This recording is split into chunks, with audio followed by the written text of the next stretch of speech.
એમાં હવે આગળ વાત એક મહત્વના સમાચારની કરવી છે। ગુજરાતના સીજીએસટી કમિશનર ચંદ્રકાંત વળવીએ મહાબળેશ્વરમાં 620 એકર જમીન પચાવી પાડી છે। આવો સણસણતો આરોપ મૂકવામાં આવ્યો છે। જમીન નહીં આપો તો તે સરકાર લઈ લેશે, આવો ડર બતાવીને જમીન પચાવી પાડી। એક સામાજિક કાર્યકર સુશાંત મોરેનના આ આક્ષેપોથી મચ્યો છે ખળભળાટ। આ આખા મામલે સ્થાનિક તંત્ર પણ સંડોવાયેલું હોવાના આરોપો લાગી રહ્યા છે। तालुक्यातील मौजे झाडानी या गावामध्ये गुजरात राज्याचे जीएसटी आयुक्त चंद्रकांत वळवी त्यांचे कुटुंबीय आणि नातेवाईक या सर्वांनी मिळून या ठिकाणी 620 एकर जागा खरेदी केलेली आहे। संपूर्ण गाव त्यांनी खरेदी केलेलं आहे आणि या 620 एकरापैकी 40 एकरामध्ये त्यांनी रिसॉर्ट तयार केलेला आहे। त्यामध्ये वृक्षसंपदा तोडून अनधिकृतपणे कोणत्याही प्रकारची परवानगी न घेता सदरचं बांधकाम झालेलं आहे। त्यामध्ये रस्ते, वीज, पाणी संबंधित सुविधा जिल्हा प्रशासनाने त्यांना पुरवलेल्या आहेत। या बाबतीमध्ये कमाल जमीन धरण कायदा जर पाहिला तर त्या कायद्यानुसार एवढी जमीन एका व्यक्ती किंवा त्या कुटुंबाला घेता येत नाही। त्या कायद्याचं उल्लंघन झालेलं आहे, त्याची चौकशी जिल्हाधिकाऱ्यांनी करावी।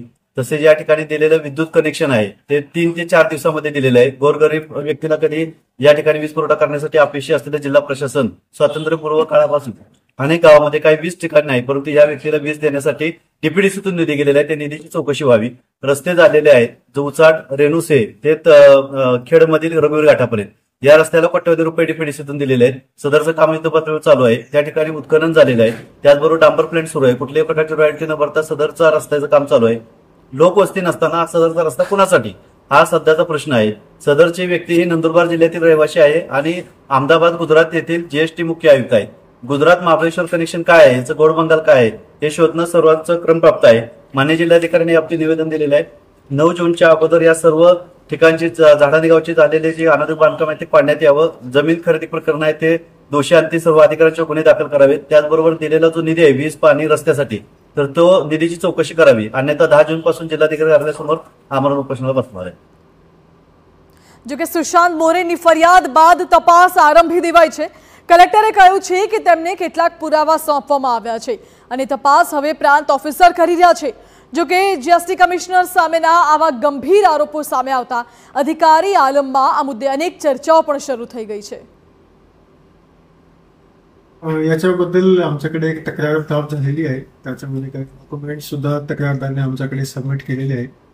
आमचे जे तिथले प्रांत अधिकारी आहे राजेंद्र जाधव, त्याच्याकडे आम्ही सर्व तक्राराचे जे पुरावे आहेत त्याला उपलब्ध करून दिलेले आहे। याच्याबद्दल सखोल चौकशी करायला सांगितलं आहे आणि त्या चौकशीमध्ये आपल्या समोर येतं की खऱ्या अर्थाने काय झालेलं आहे, त्याच्या अनुषंगाने योग्य कारवाई प्रशासनाद्वारे केली जाईल। मला ऍक्च्युअली काय की 2 गोष्टी आहे की याच्यामध्ये एक्झॅक्टने घेतला किती घेतला तेही आपल्याला माहिती नाही आहे आणि एक लिमिटेशन असतात।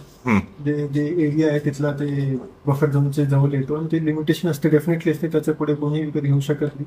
तर तोच बघणे आवश्यक आहे की ते लिमिटेशनच्या पुढे तसा काही विक्रीचा खरेदीचा काही झालेला आहे किंवा नाही, ते आपल्या समोर जेव्हा फॅक्ट्स येतील त्याच्या अनुषंगाने योग्य कारवाई केली जाईल आणि जे कोणी चुकीचा केली असेल तर 100% त्याच्यावर नियमाप्रमाणे कायद्याप्रमाणे कठोर कारवाई होते।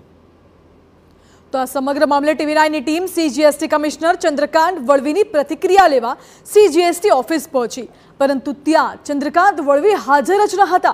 સિક્યોરિટી સ્ટાફના કહેવા પ્રમાણે ચંદ્રકાંત વળવી આજે ઓફિસ આવ્યા નથી, તેઓ સોમવારે મળી શકશે।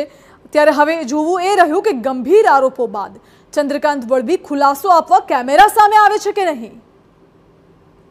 1993 બેચના આઈઆરએસ અને અમદાવાદ જીએસટી ભવન ખાતે જીએસટી કમિશનર તરીકે ફરજ બજાવતા ચંદ્રકાંત વલવી ઉપર મહાબલેશ્વરમાં 620 એકર જમીનના કૌભાંડ અંગે થયેલા આક્ષેપો સંદર્ભે તેઓની પ્રતિક્રિયા મેળવવા માટે જ્યારે જીએસટી ઓફિસ અમે પહોંચ્યા તો ફરજ પરના સિક્યુરિટી કર્મચારીઓ દ્વારા કહેવામાં આવ્યું કે તેઓ હાલ હાજર નથી।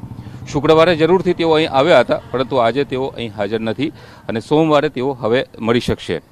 જોવાનું હવે એ છે કે ચંદ્રકાંત વલવી ઉપર થયેલા ગંભીર આક્ષેપો બાદ તેઓ કેમેરા સામે આવે છે કે કેમ અને પોતાની પ્રતિક્રિયા આપે છે કે કેમ, કારણ કે જે પ્રકારના ગંભીર આક્ષેપો છે તે અનેક સવાલો ઊભા કરે છે અને આ આક્ષેપોમાં કેટલું તથ્ય છે તે ચંદ્રકાંત વલવી દ્વારા જણાવવું જરૂરી છે।